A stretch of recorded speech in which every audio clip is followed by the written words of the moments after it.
Ayomide here, and guess what? We're back for more incredible journeys into the lives of everyday heroes on the World Without People podcast.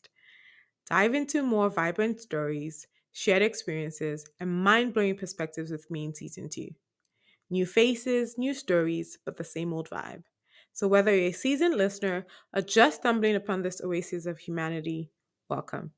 Grab your favorite beverage and join the adventure. Let's celebrate the beauty of the world, one remarkable story at a time.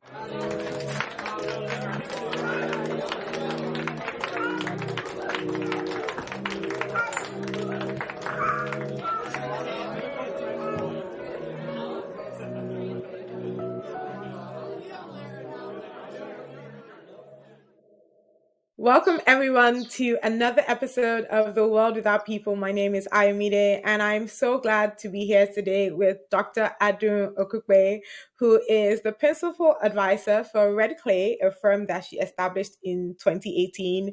And she's going to tell you a little bit more about herself, but I am so glad to have her here. She doesn't know, but she was one of the few, especially women, who I knew who was pursuing a PhD while I was trying to get mine. And I mean, very few. I think maybe I knew one other person, and that's been such an inspiration to me.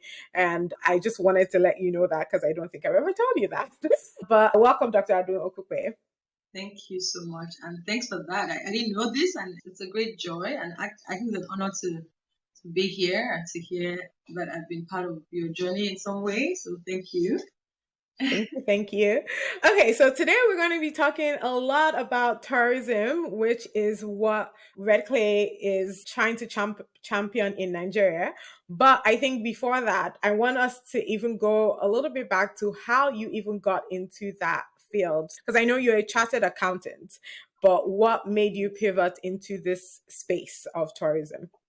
Okay, great question. And to be honest, I'm an economist. I'm also a chartered accountant. And my first role after university, I was really doing a lot of work looking at infrastructure, government, healthcare, private-public partnerships. And I love traveling. I've always loved traveling. So it was that sense of, reading The Economist and just finding out how much tourism contributed to certain countries' GDP. And I started to question what we could do in Nigeria and why we didn't have such a concerted tourism effort. And it was one of those things that the more you dig down, the more you find, as I'm sure you know. Right. And then I also just kind of looked at myself and I'm like, okay, I spend this amount of money when I go to Italy or when I go to France or wherever I used to travel to. And I just said, okay, if they had 1 million people coming every year, just multiply that by 1 million. Gosh, that's a Mm, billion, right? And mm, it just gives you this sense of the opportunity that is there. But I think that perhaps the challenge that I say is most times, government sees these things as, they want the big numbers, but they don't realize that actually the little drops of water can really make a huge ocean. right. So that's why I'm here to help them see that. Awesome. And I want to start with a very, very silly question, which is this idea of IJGBs, which, if you're not Nigerian here, means I just got back. And that's the people that typically flood Nigeria in December or holiday period. So I'm guessing that there's a sigh of relief for the locals, for lack of a better term, when everybody is back.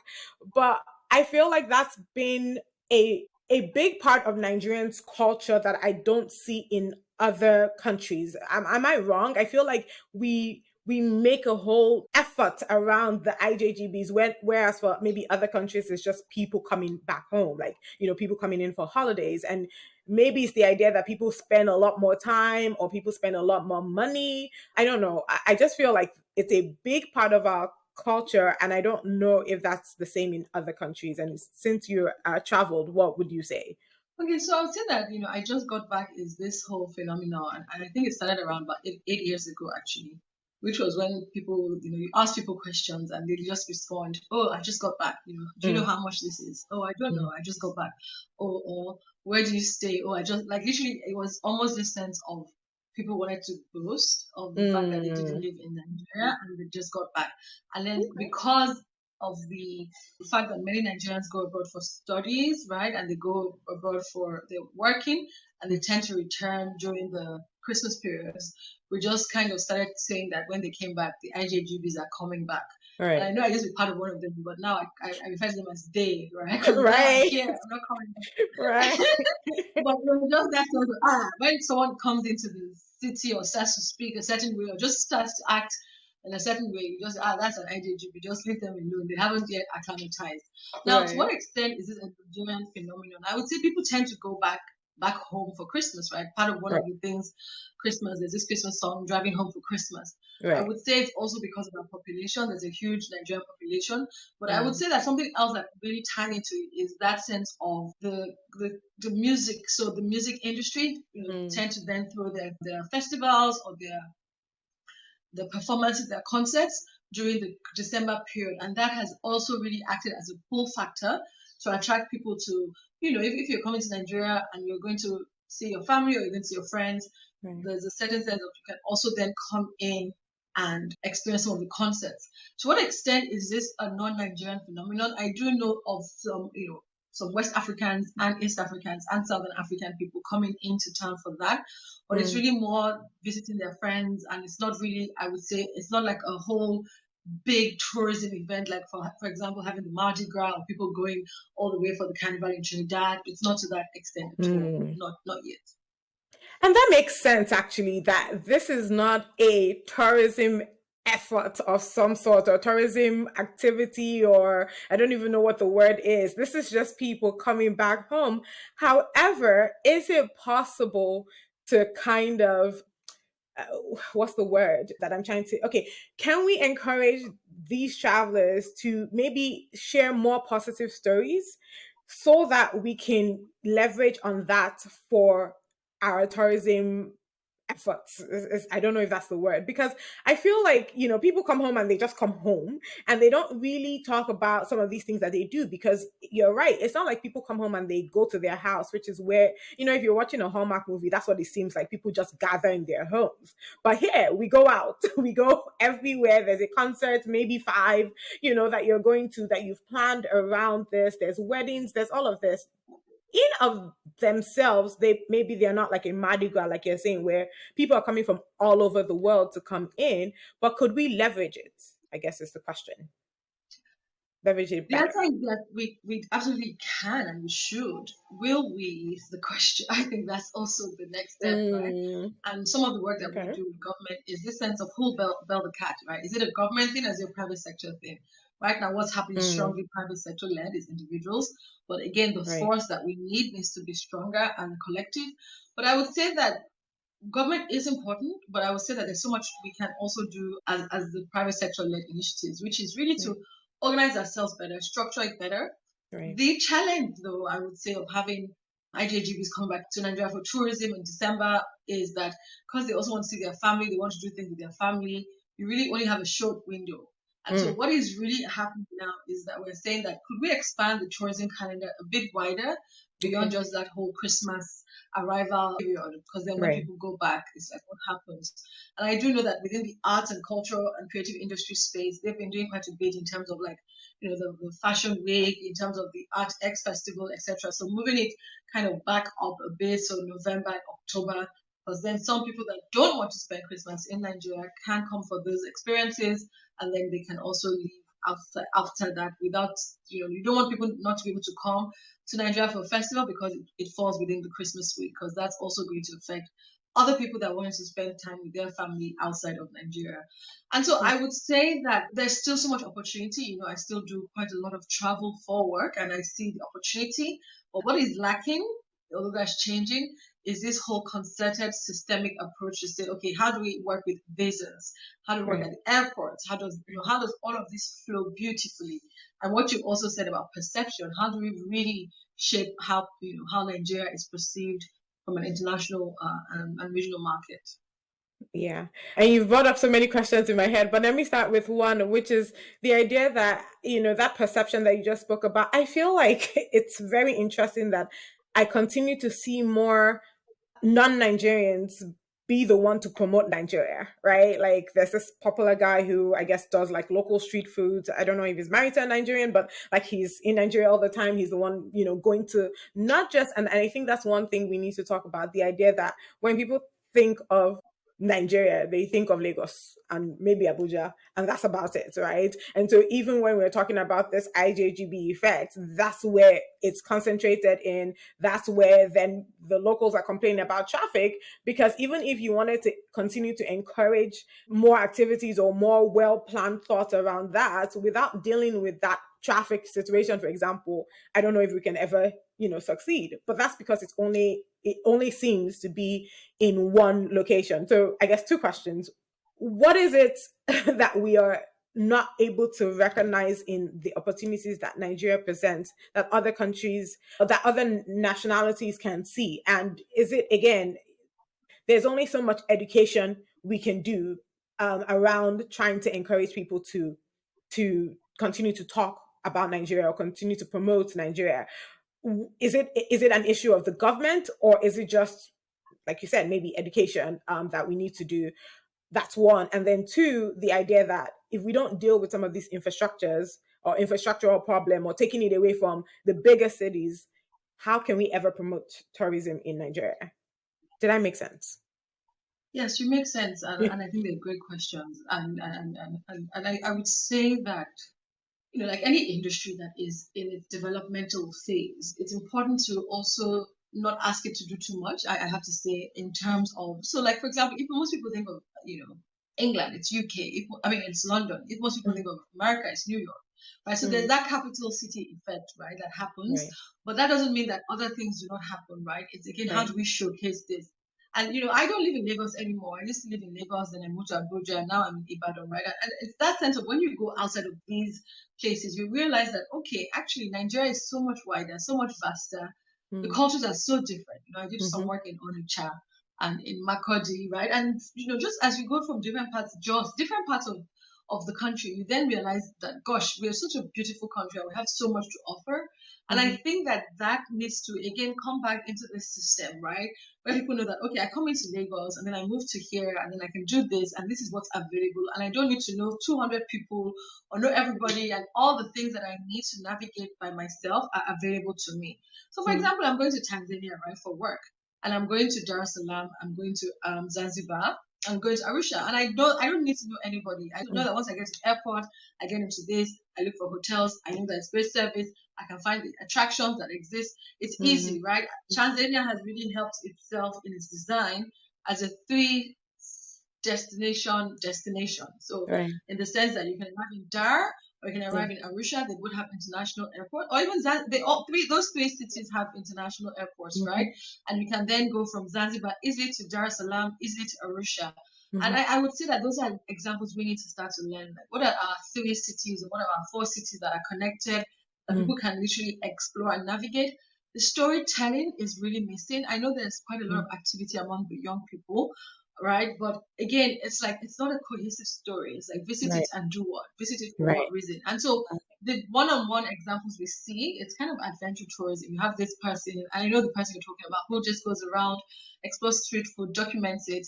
But it's also the point that a prophet isn't appreciated in their own environment. Sometimes it takes other eyes and other perspectives to see what we don't see.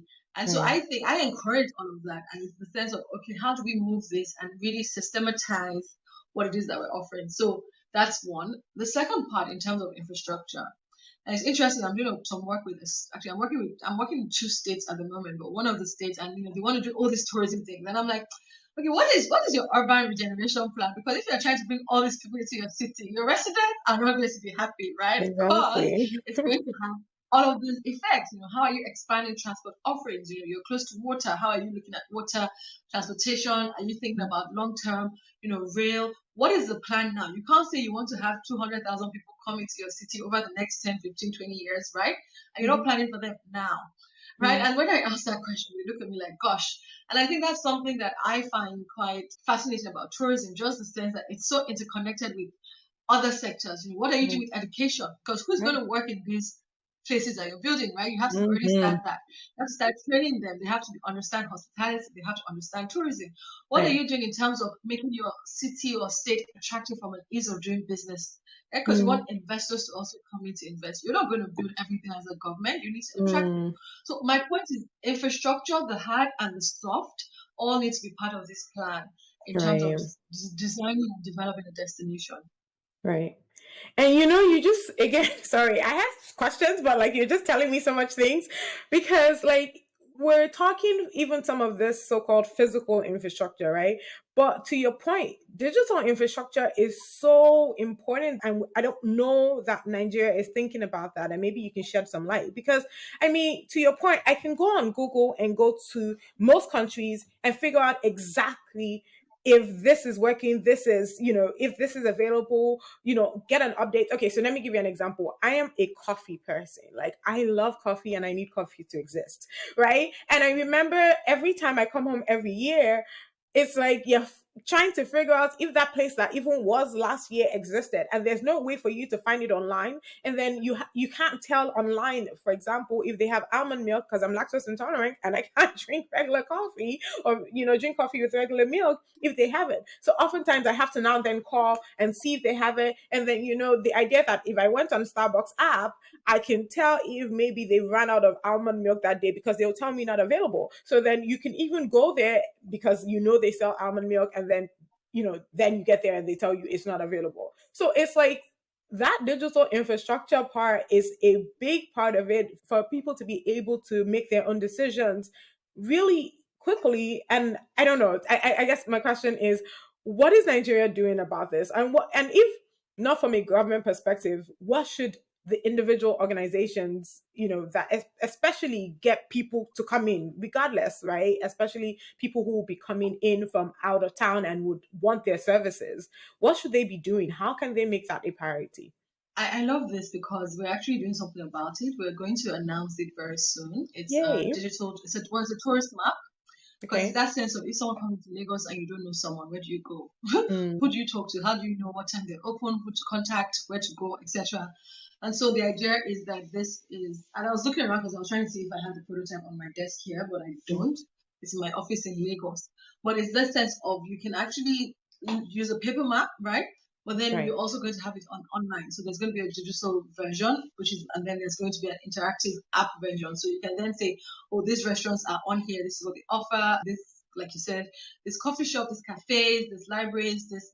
I want to go to this attraction. What do they have? So what we've done is we've looked at it. That is it child friendly? Is it family Mm, friendly? mm, Does it help people? What is the accessibility like right. for people with disabilities, for people that are elderly with mobility challenges? Is it something that is good for solo travelers, etc.? So we've appraised the destinations in Lagos. Lagos is where we're starting it with. And then the idea is that people can self-navigate with this, and then over time we'll then have online, like I said, and app versions. And I honestly think that more of these interventions need to happen without necessarily waiting for government. So it's important that we work with government, of course, and it's important that Mm, government is kept aware of these things. But if you look around the world, right, the map of London, tourist map of London is not by government, right? The mm, tourist map in New York, right? I have mm, different samples because I buy them. I have different, Florence, Edinburgh, etc., China, Malaysia.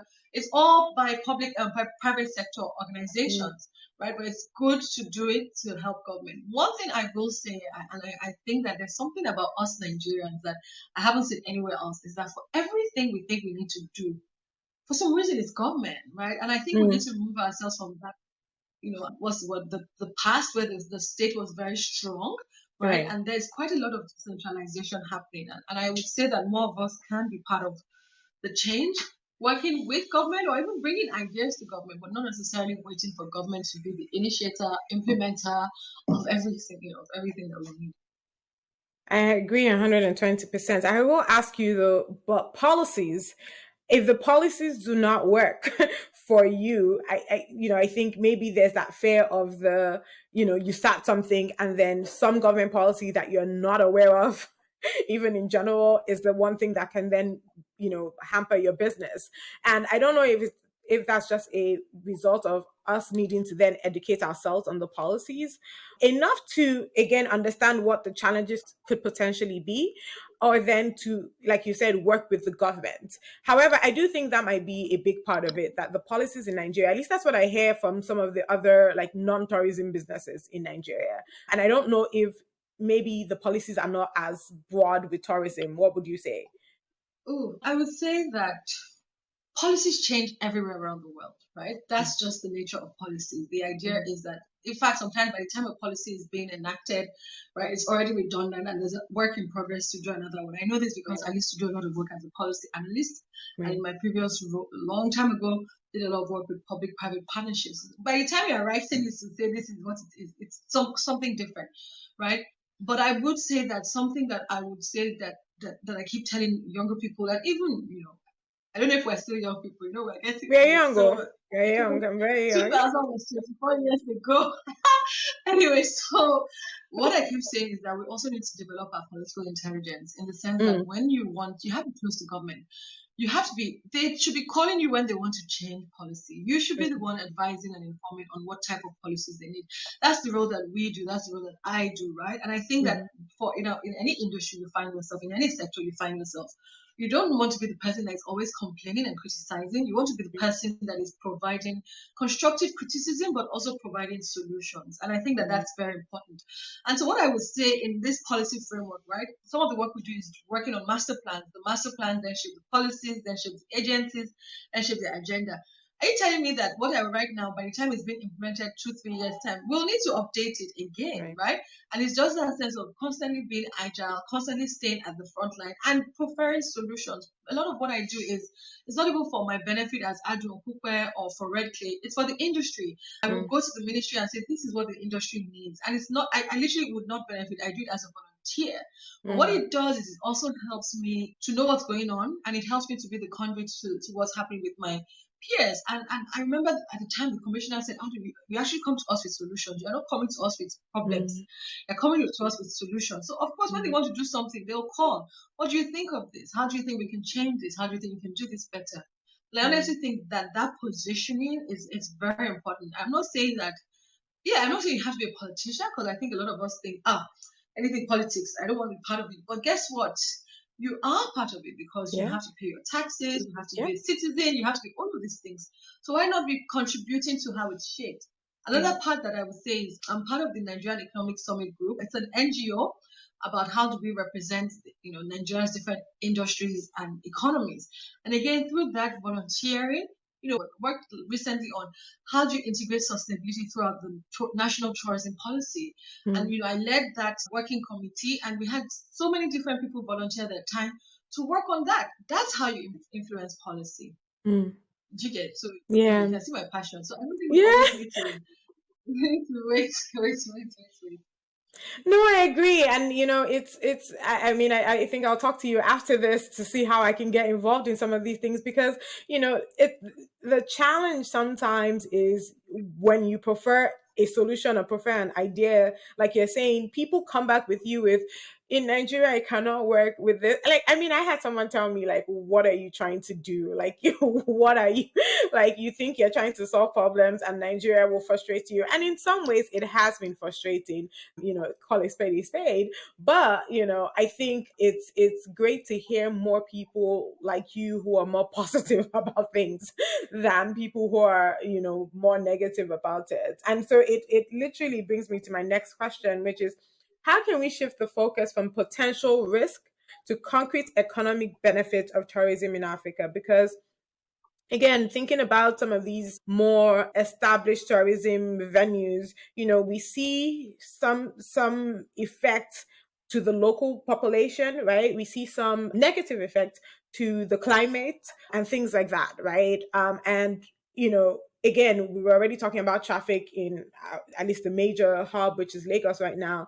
But the inverse of that is we hear so much of insecurity in Nigeria in general. And so we're trying to promote tourism, but we've not dealt with our bad roads, we've not dealt with bad, internet, we've not dealt with security issues. So how do we, kind of shift our focus from those risks and all these issues to concrete economic benefits for the individuals as well as, the nation, and even not just Nigeria, obviously, but Africa. Okay, just to say before your question was, is that, you mentioned that Nigeria will frustrate you. I have to tell you, at the time I was working, I remember this is like 10 years ago when I was my PhD, right? I think so. And this was when we were thinking about how we were going to have another runway at Heathrow. And so Mm. a lot of the citizens were campaigning, and airlines were campaigning. And I remember one of the CEOs of one of the airlines telling me the work they'd had to do over so many years. And his analogy was this from this Greek mythology called Sisyphus, which is like you're constantly rolling a rock uphill. Just think of what that means, right? I would say this is not Nigeria, right? So just to let you know that in any other part of the world as well, policy, things. Are you telling me America is frustrating right now? Are you telling me that the United Kingdom is frustrating? My point is, it's just choose your frustration. Just choose the type of frustration that you want. So I would say that that's that one. And it's not like I think I'm a Pollyanna or that, okay, it's not hard. But for me, I also say that in all these other parts of the world, if you read Dickens' books, Oliver Twist, right? The Victorian era wasn't very long ago, where there used to be, orphanages that were very, very, very bad conditions, where they used to throw. My point is, development is a journey. We just happen to be at this part of our journey, but we will get to what development ought to look for us. And then bringing that back into things, we will get there. But the only way we will get there is if more of us contribute to it. No one is going to come and do it for us. We have to be the ones to do it ourselves. So I think when you then piggyback that in terms of then how do we work to say what are the benefits of tourism, what are the benefits of the development, and how do we ensure that its effects on the communities and its impact is positive while mitigating low impact. And I would say that again, if anything you get from this conversation is systems, tourism systems. It's a systematic approach. A long time ago, I used to teach social impacts of tourism, actually. And it's the same that there will always be impacts of any activity. You want to ensure that the positive ones are amplified, and you want to ensure that the negative ones are reduced. That being said, right, I think it's also the awareness and clarity that when you're growing something, you want to, and that's what I tell people here, they want to make Lagos the next Dubai, the next Bahamas, the next whatever. And I'm like, no, Lagos has to be the next Lagos. You can only compete with yourself because you have your own unique selling point. And you need to understand what that is. You're not trying to be anything else. You can learn from other parts of the world, but you must authentically be true to who you are. Otherwise, what is your product? What's your tourism product? So that by the side. Now, coming to things around insecurity, the world is insecure right now. Actually, to be honest, I have more fear taking my child to school in the US than taking my child to school in Nigeria. Just because I know the chances that if I have a child that is black, they're going to be shot or police is going to do something to them. Whereas here, it's not to that extent. Now, what that means, and that's not to reduce the fact that it's important, is that there must be a deliberate policy that people understand and feel that the country takes security seriously. And I think that's the difference. Why? I was in France I was literally at the point just the day, I was in Nice, just the day before the terrorist attack that happened in Nice a few years ago. And I literally, once I saw the pictures, I like a lot of people were like, "Wait, Adun, are you still in Nice?" Because that was where I was taking my pictures from. But guess what? People still flocked to Nice the next day, the next week, the next month, because what happened was the president had made an announcement. And the messaging was actually that we must travel to make sure that the terrorists do not win, right? So again, it's that shaping of this has happened. We know it's happened, but if we don't travel, then they have won. And I would say it's taking that authoritative position to show that there is systems in place. There are systems in place that the police force, the security force. I'm not saying those things should not be invested in. Of course, invest in it, and also ensure that if there are instances of emergency or of insecurity, people know where to go and people know that they will be attended to. So again, it's the police system, right? Ensuring that the policing system for the tourist is well covered. It's not like you go to the police station and then you're going to have to deal with so many other things that are just like, good, forget about it. It's giving people that assurance that they will be safe and secure. And if something does happen, that the perpetrators will not get away with it and that those people will be punished. And I have to say that it's a challenge around the world as well. You see what's happening with police crime in the US, right? It don't always see that the perpetrators are held to account. You see what's happening with knife crime, gun crime. That doesn't mean it's fine. It just means that let's come together to say, how can we work best for us? From the states that I have worked with, and I'm just being honest, I can see a very strong concerted approach to security. And it's also that sense of what are the right strategies. I have quite a few books that some of the IGs of police have given me because they're like, this is the book that we need to look at how we can change, policing in Nigeria. And there are different mixtures. You have the state police, you have the community policing, you have the local policing. And it's Mm. that blend to say, okay, what can really work that other places can also then incorporate. And so, yeah, the journey keeps pushing. We're moving. Awesome. So from what I'm hearing, it's a multi-pronged approach. It's systems that need to be put in place. And it's just going to take time. However, there is one sector that I feel like in tourism is not really emphasized enough, which is healthcare. Right? Because again, what you just described, just say, for example, for whatever reason, even sometimes natural disasters happen, right? And you're there in the country and there's an emergency of some sort. I don't know that Nigeria, and I keep using Nigeria, even though I really mean Africa for all of these things for the most part, because, I see Nigeria as a big part of Africa, but I see that Africa needs to be one, or at least better in being more united in this growth that we need to get to, right, in this development that we need to get to. But anyways, I'm saying that I don't know that we have a system in place that can make me feel safe, at least me, I'll speak for myself, if such an emergency were to occur, that I could find the right services, that I could find, help. It's clear, it's well defined, that kind of thing. Especially, again, as a Nigerian, knowing that, oh, if you don't pay for certain services, you can't even get seen by the doctor. And then two, the big thing about brain drain that is occurring because a lot of people are jackpying, as we call it, which is leaving the country. So what are the efforts being done, or are there conversations around, is healthcare even considered a part and parcel of tourism in Nigeria and Africa in your work so far? Absolutely. Part of what is fascinating about tourism is that, so yes, I'm an economist, but it's again, what's when we advise the states or government or even investors, because I do a lot of work with investors as well, is that where should you allocate these your scarce resources to? Mm, There's so much you can do. mm, And last week I was in another state, and part of it is they want to do tourism, right? And it was that sense of, what happens in an emergency, what's security, what's healthcare, what's all of these things. And they're doing so much work already. So part of our tourist map in Lagos, for example, we're partnering with an insurance company to offer like health insurance. We're working with hospitals in Lagos to offer at different levels, at different strata, you can have health insurance as a tourist. So you know mm, that if and when something does happen, you don't even have to start calling people. Just go here, call this person, call this number, right. go to this hospital, and you can be seen. The other part is, this is a couple of years ago, we did this West Africa Tourism Roundtable series, so Red Clay. And one of our sessions was actually looking at safety and security. And again, health is one of them.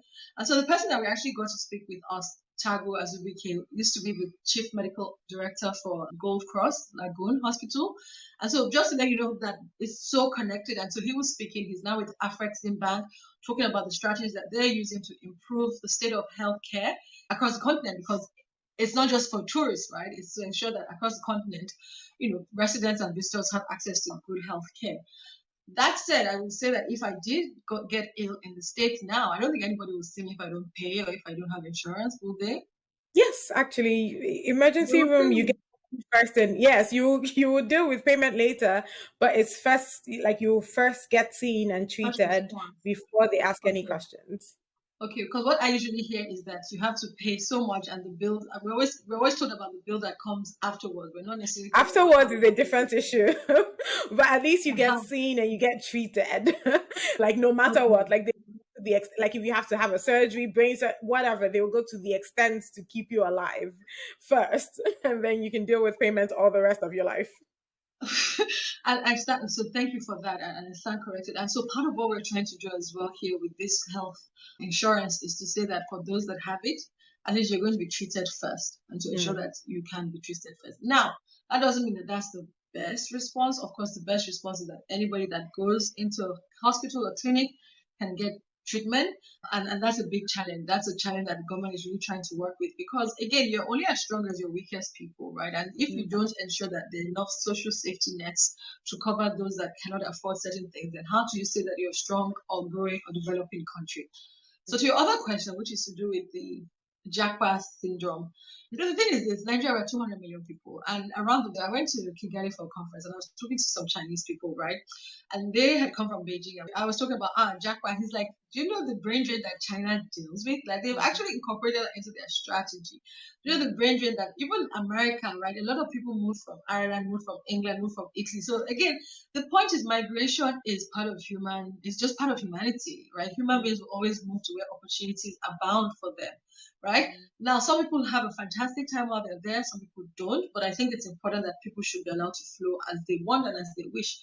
What I do know is that to the extent of the training and the development, right, is also the sense of how are we also contributing to the center? How are we bringing people back?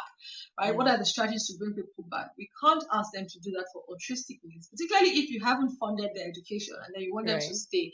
Right. So I know the government now is looking at strategies to say, okay, you know what, we'll support your education up until this level. We'll also support you going to internationally for a couple of years to get experience, and then you can come back. If you don't come back, perhaps there's a bond or there's something. I know that they had that in, I think it was Thailand or Malaysia or Taiwan and probably even China some time ago. But brain drain is something that, it's going to happen always, because when you have any part of that you have better opportunities, people will want to move there. Now, for me, my own focus is those that are here for whatever reason, those that are staying here, which there are still so many of us. There are 200 million Nigerians. We're forecast to be about 400 million by 2050, where there's a lot of us. So we actually need more people to go, right? We need more people to go, because there are also benefits that the country is getting from this diaspora returns, earnings coming back, all of these things coming back, right? But it's the sense of how do we, again, what is the strategy around all of that to ensure that that flow happens organically, but that it also improves and benefits those that are here. So for me, what I tell students, people that are here, is that, you know what, the world offers you so many opportunities, which you can choose to take, or you can also choose to contribute it here. I have gone abroad. I've lived abroad for, about 15, 16 years, and I chose to come back because for me, I feel like I don't want to be abroad complaining about Nigeria. I think that it's important that I'm part of the change in whatever capacity that I can. I don't believe everybody has that calling or should have that calling. And to those that don't, I don't think they should be burdened by it, right? And I think it's that sense of when it's built and it's fine, people will come. I remember in I think it was 2011, 2012, just after the global credit crunch, a lot of Nigerians moved back to contribute. A lot of Ghanaians moved back, right? And so again, if we make it appealing and attractive, it's not even just about financial alone. People do want to help. So what are we doing to make this place a better place? You can't stop people from going, but you can attract them to come back. Awesome. No, so you're saying we're 200 million. I don't know. I'm a public health expert, whatever you want to call it, right? And I still feel like we don't actually have the census that tells us this. And again, I think this might also fit into tourism, this idea of an actual idea of the number, like a real sense of the number. Do you think that we are equipped to be able to carry out that function? Because I think that might help us understand really and truly, because I say it all the time, I quote it all the time, because that's what I have, even though I don't really truly believe it, that over 50% of our population is young, so 18 to 25, right? I think is the number that we've been using. And I can imagine that 18 to 25, and I've probably been saying this for the past maybe 5 years now, they're in their, they're getting closer to their 30s, and we're not maximizing, them, because, again, all of the education, all of the research, all of the things that we could equip them with to become better leaders, better citizens, and all of that. So again, are we well aligned to carry out that function, to truly know what our number is, and be able to leverage on that information to help tourism activities or tourism industry in Nigeria? I think the answer, well, I don't think the answer to that is yes. We need more data. You need to make evidence-based decisions. You can't make decisions by, I don't know what, by guesswork. It's important that your decisions are based on some sort of evidence and some sort of data. Now, can Nigeria do that same sort? Of course we can. Have you seen the elections? Have you seen how the elections, they get to everywhere? The ballot papers get everywhere, every nook and cranny. In fact, I was actually invited to speak as part of the other job that I do, which is Sahara Center, which is a think tank to amplify African solutions for African societies. to talk about census really, and how do we actually work with census. So it was interesting speaking to different experts that work within the census, and it was that there was actually strategies and ideas to think of, because we're overdue another census, and one was Right. meant to actually happen, but because of the elections and censuses are political, we want to Right. reduce some of that exposure. But a beautiful way would have been to do it when we were doing, when we were doing the ballot, because you can literally say how Mm, many people are here and then give right. the ballot papers, and that way you tick those boxes. But that didn't happen Right. because of, like I mentioned, politics. But there are also, new and improved strategies of how censuses are being done around the world that we can learn from, and you don't have to always do it every, going up by paper, etc. So it comes back to that sense of how are we moving as a digital country? Because there are places where you can actually capture who exists and where. And if we had again a centralized database, right, you can tell when people are born, when their details when they go to school. It's constantly being updated so that you can have something, I think, like the French system, that you don't have to always do a census. You really need to Right. understand how your population is growing, how it's growing in terms of birth rate, and how it's declining in terms of death rate, and have this kind of view of where people are flowing as they go along. We'll get there. I know we will. We have to get there, right? Amen. But I think it's also how do we. So for me in tourism, part of my own little work is saying, I just want the ministries to be talking to each other. I want that when people come to the airport Mm, and go to the destination and go to the hotel, mm, all of that data is being captured. Not that, because we're capturing data, but the data isn't speaking to anybody. It's just captured and it's static. And so when it's static, mm, it's redundant. So we want to right. know when people come into the airport, are they local? Are they international? Are they what? Where do they go? Where do they stay? Mm, And then how long do they go for? What attractions they visit? When do they leave? What was the experience like? So for my own little industry, that's kind of the area we're trying to say, can we capture some of that data so that we can really start to get a sense of what people like about the country, what people right. feel about the country. Yeah. I have so many questions, but I'm really trying to stick to time in this new season. But okay, I know, and I've seen your write up about how Nigeria hasn't, maybe not Nigeria, but tourism in general has to think through about people with disabilities and making sure that's a focus in Africa. And I don't really want to because people can go and read what you have to say. I know you've talked about it a lot, but I think that there's obvious physical disabilities, and then there's mental disabilities, for lack of a better term, right? So again, maybe like kids with autism who might be acting out at a hotel, and how hotel staff might deal with that. So I'm trying to link this idea of mental disability with our customer service in Africa, because customer service in Africa, and I think you kind of mentioned it when you were talking about soft skill, is still the biggest issue. I think it's still possibly the biggest barrier to achieving anything successful in tourism in Africa.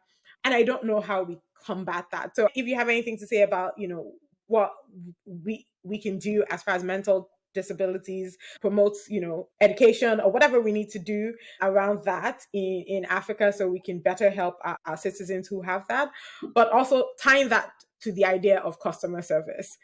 What are we going to do about customer service in Africa? So when I think of people with disabilities, right? So we're talking people with physical disabilities, and also I guess neurodivergent persons, right? Because people Exactly. are at different places within the spectrum, and there are Right. different types of diversity in that regard. And I think it's a global issue. It's not a Nigerian issue. It's a global Yeah, issue. And absolutely. again, like I mentioned, the beautiful thing about tourism is because you have to deal with so many different target demographics, you have to kind of almost know. So I'm not an expert in this at all, but I've Right. had to kind of look at what the standards say, in terms of what should the minimum provisions be, and how should we move the needle there.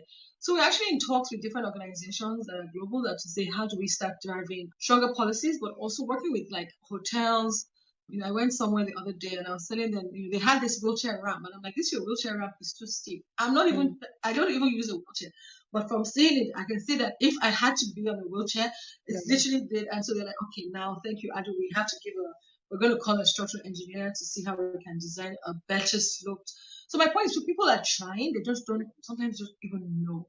And it's Mm. that sense of, if they do not know, can we accuse them of Mm. not doing something? People would tell Right. them. So I put it to you as a public sector expert. Perhaps this is something that you might want to contribute to the agenda, because again, Right. they're not seen again. Right. So at Sahara Center, actually, one of the projects we're working on is how we can include more people with disabilities within the waste management ecosystem as a way of Mm. empowering them, because Mm. they're not seen, and we don't want just to see these people. See these people, it's like, actually, if they're incorporated in, they Right. earn revenue, they empower, then you see Right. them. Because you go to Right. the banks, you go to all these different places, and even if you do a walkthrough, you see the have to come in, and I'm like, okay, yes, but then you still have to climb the stairs to see this person. You've forgotten that this needs to be done, and so Right. it's closing all those gaps. I would say that needs to be done. Now, moving that to customer service, actually, I went to Amsterdam for a conference, and I was at a hotel, and I had a suitcase, right? And Mm. this hotel, the access to get to it had like 4 steps or Mm. six. And I was like, gosh, this is not easy for me to carry. Like, what if I was a person with disabilities? And the receptionist Mhm. was like, what did she even call them? She said oof, I can't remember the phrase. It was one of these phrases that you are not supposed to use. That even Right. what was it? Gosh, it will come to me and I'll Right. tell you what it was. But it was really bad. It was Mm. very derogatory. And I Mm. was like, gosh, I wanted to say, how are you in Netherlands and you haven't been trained on what to say for people with disabilities? I used Mm. to say that customer service is an issue around the world. In fact, at the Mm. World Travel and Tourism Council summit that we had in Kigali, I asked this question about people with disabilities, because it was mostly the CEOs of airlines, not airlines, hotels, airports, some airlines and tourism destinations from around the world, ministers, etc. And I remember the CEO of Accor responded to say that they had one blind person in their Accor in Paris who was Mm. working, which he used that as a good example. But I'm like, one, if you look at one Right. person, because for me, it's not enough to say we want to include people with disabilities as tourists. Yeah. They should also be working in the industry. Our industry provides flexible labor, casual labor, all of these things that work with people with neurodiversity, that work with people with disabilities, because you don't have to work 9 to 5 Right. every day. You don't even always have to be at a location. And it was just interesting that that was the example that he could give one, right? And I'm Mm. hoping that we start to expand that. But to answer the customer service point, part of the issue with tourism is that it's very lowly paid. People see it Mm. as a stopgap to their long-term jobs or career paths. And Mm. so what we have to do is that as an industry, we need to attract better talent. We need to pay people better. We just let Mhm. them see how the industry can shape lives and destinations, not as Mm. the, carrot and stick type of thing, but really that sense of you're trying to build a spirit of hospitality. Now, some cultures do that is a bit easier than others. So if I'm in Nigeria, I know Benue, Jos, Uyo, Akwa Ibom, right? They're just very hospitable. But then I Right. also know that in London, Londoners are not hospitable. But when I go to London, I stay in a hotel and I go to a restaurant, I expect good service. And I get it because that person knows that if they don't deliver that service, they're out. So I Yep. also think it needs to be clarity. In New York, are you joking? Okay, well, you have the tip culture in the States, but Right. still, right? In Copenhagen, like my point is, even places that are, even in Japan, right, that are very isolationist in terms of they're not warm, they have Right. to provide you a good service because they Yeah. work in the industry. Yeah. And so it's that level and that minimum acceptable level of service quality that we have to work towards developing in our people, basically. Yeah.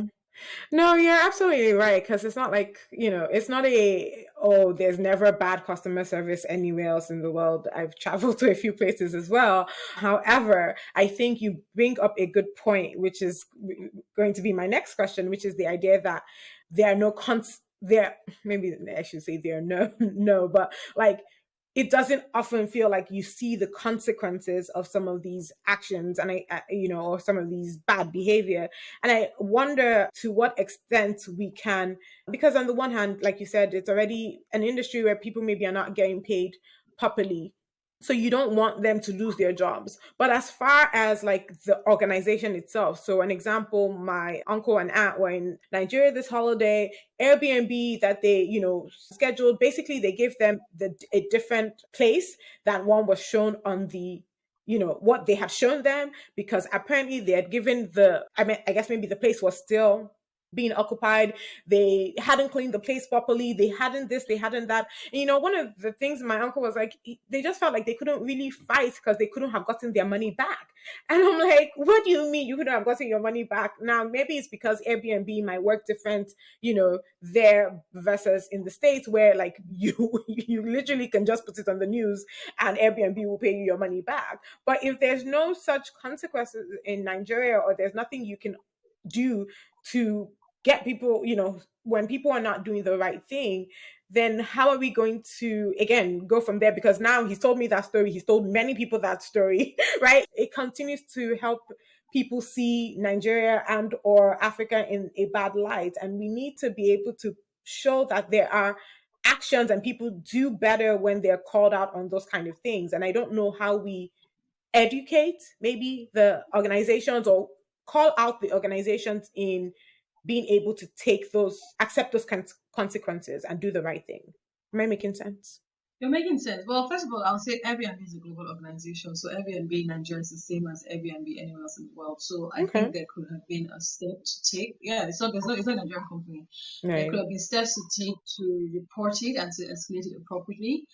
I know around the world, people always complain about, what I saw versus what I got, right? The only Mm, difference is because of the fact that Nigeria, in a way, we're starting on our wrong foot. It's almost like right. we're in this defensive position. But the fact that someone has a horrible Airbnb experience in London doesn't stop people going to London, right? And actually, they escalate it. So Yeah. I say this a lot because I've had horrible Airbnb experiences. Not in like I've been pickpocketed. The only place I've been pickpocketed in the world Mm. was in Copenhagen, which is supposedly the safest place, right? In What? Denmark. Wow. That was it. I had to get a new passport. I had to get new Oh money. I no. had to get everything. I had to go to the police. Yes, I was Right. pickpocketed in Denmark. Can you imagine? My point is, what are the stories that come out? How do we also Mm, show these stories? You're not going to hear that story, right? mm, Because I didn't mm, go online to start. I don't do that. One, two. Even if I do that, it's like it's drowned in the voice of so many. But of course, mm, because it's Nigeria, the challenge mm, is there's no recourse to many mm-hmm. of these things. And I have a That's friend the that word, works in recourse. protect yeah, consumer protection, right? And Mm, it's an uphill battle because sometimes I'm always like, what are you guys doing for tourism? And she's like, we're doing things with fake goods, with fake medicine. Not that tourism isn't important, but there's just right. so much. And I would say Yeah. more of us again need to see how we can contribute to the public sector. Now, to Mm, answer the question of just this whole perception thing, it's really perception narrative, but it's also about yeah. perception marketing, right? And Mm, so we need to come up with the right strategies to really help define and shape the perception. You go to New York, are you joking? Because whenever I go to a new city or whenever I go to a city, I always like to go to where the wealthiest go and where the poorest go because I want to see the level of inequality. And you know what I'm talking about? When you go yeah. to some places in New York, they're literally like, what is this?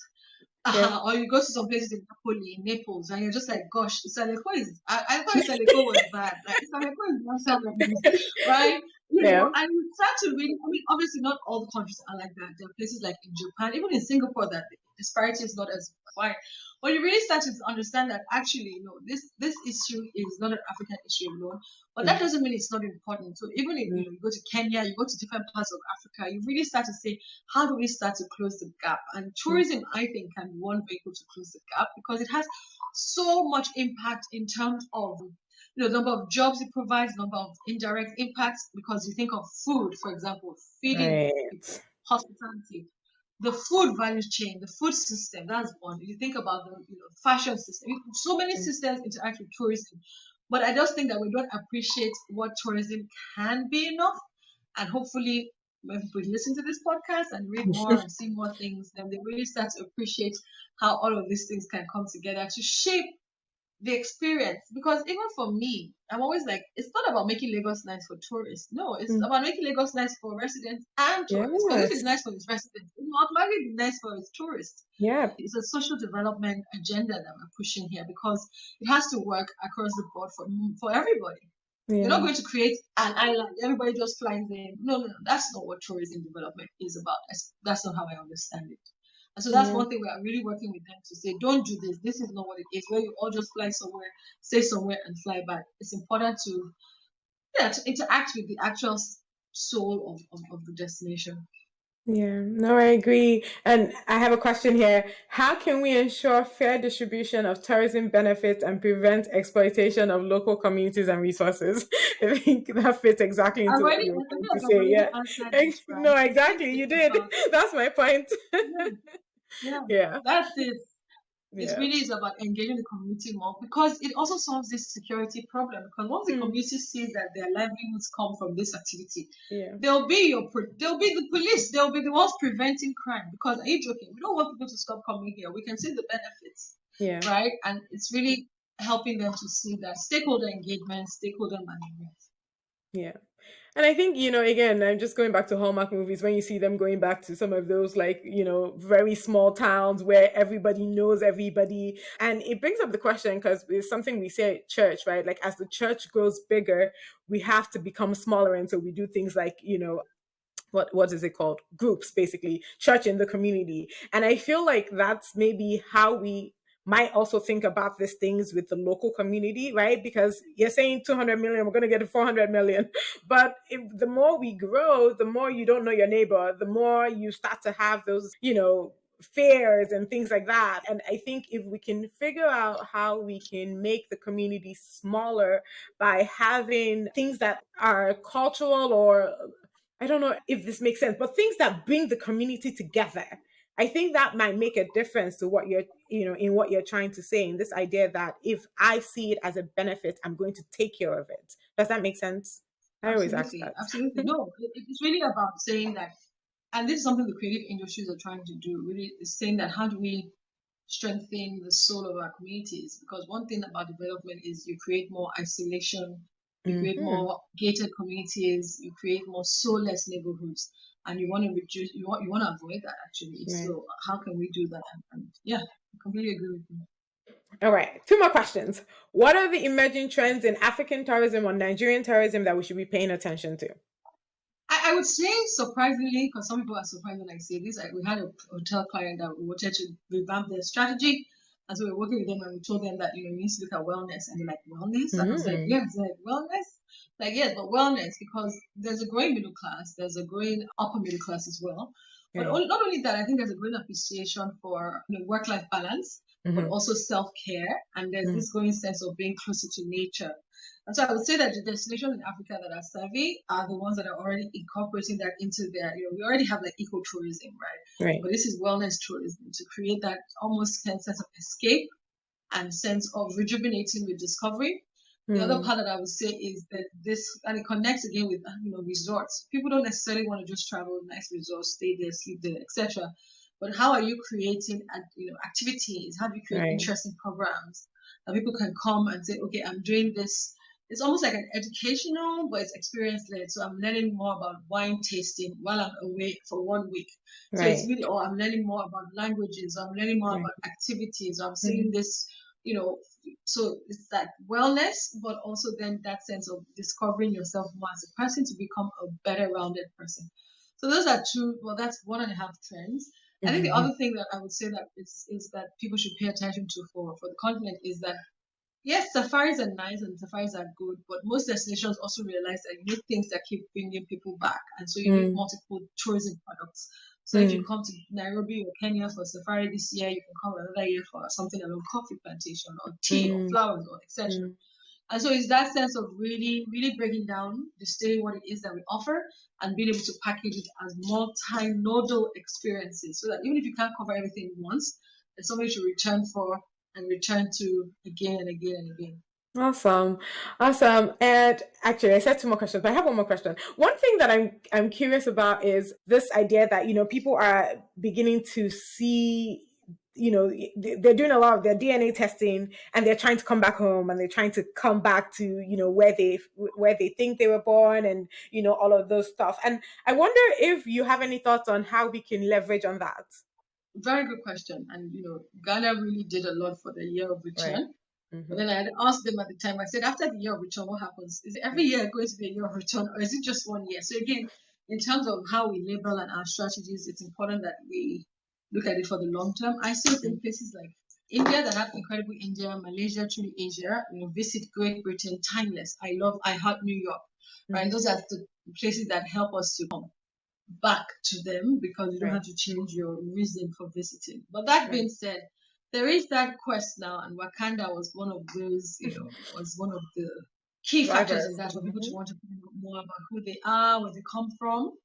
And interestingly, I'm not sure how much I can disclose, but interestingly, there was an interesting project we're going to work on with some of these DNA testing organizations to say, how can we create this sense of, even visit, if you could localize where you're from to visit it and Mm. all of that. But Mm. that's too far. Like, we're not there yet.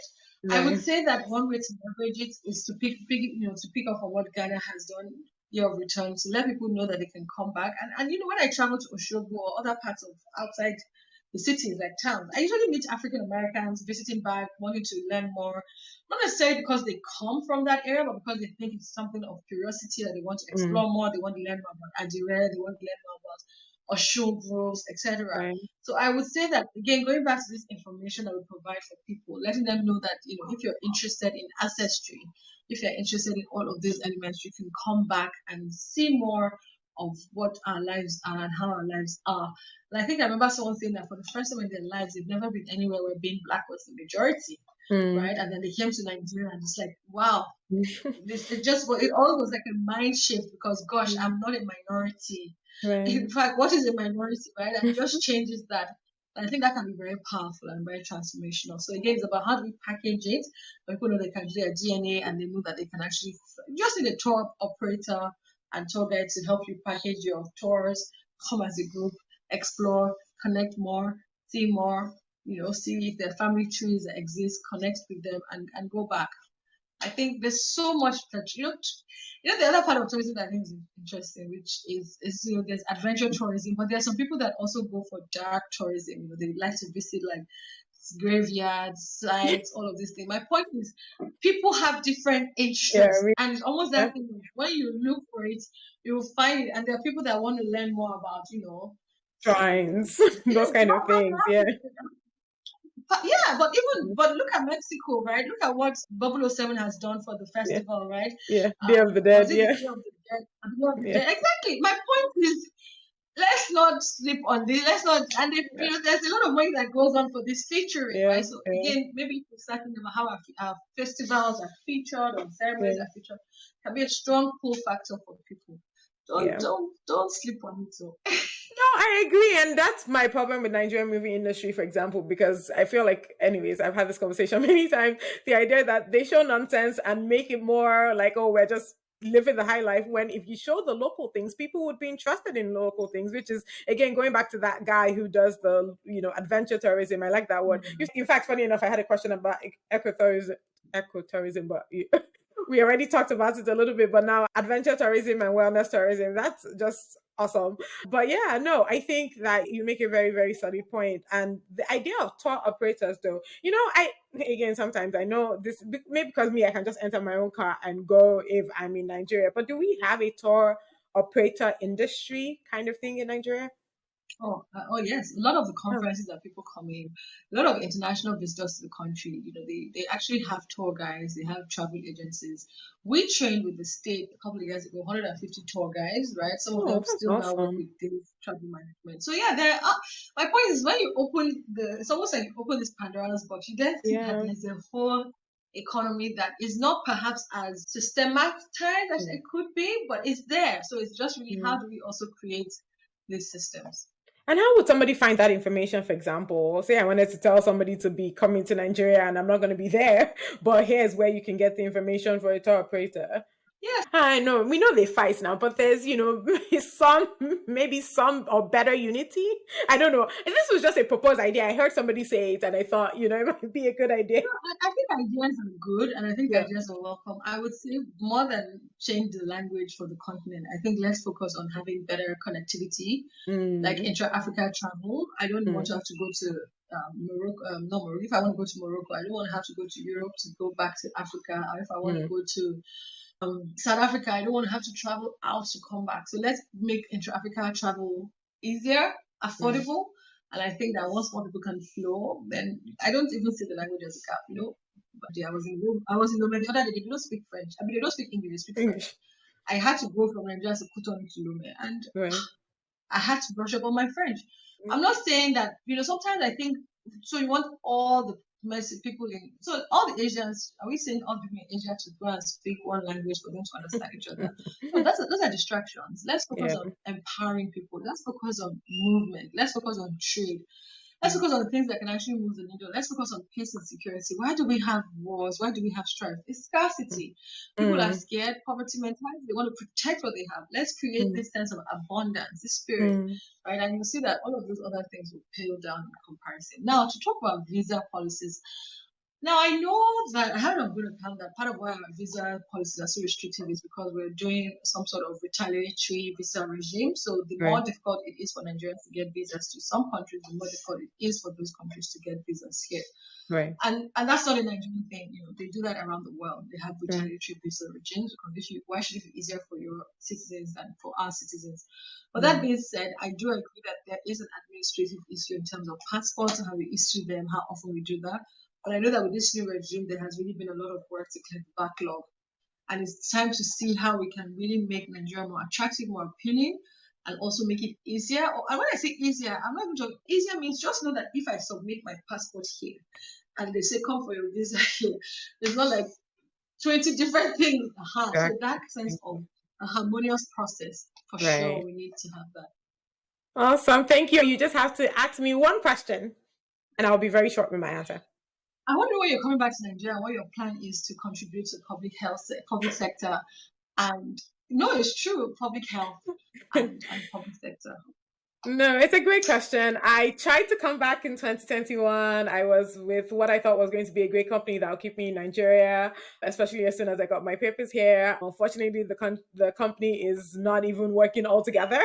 And that's really saddened me, frustrated me. And so I will speak to you after this, because I know you have to go, about some of these volunteer opportunities. I know we didn't get to talk a lot about Sahara, but thank you for sharing a little bit about it, because I think that might be a good place for me to start. Like if I can do it remotely first, because I think that once I can kind of just get my feet going, it will be easier to go. But everybody knows I love Nigeria. I want to be home. I keep trying to think through the considerations of what works and what will work, and I don't want to waste my time, because that feeling of you're getting older and you don't want to waste your time, so you want to come in with a clear plan and purpose. But I really will reach out to you about Sahara, and thank you so much. I think everybody should obviously follow you. We'll share your pages on the podcast, the public ones, of course. Thank you so much, Adun. I really appreciate your time.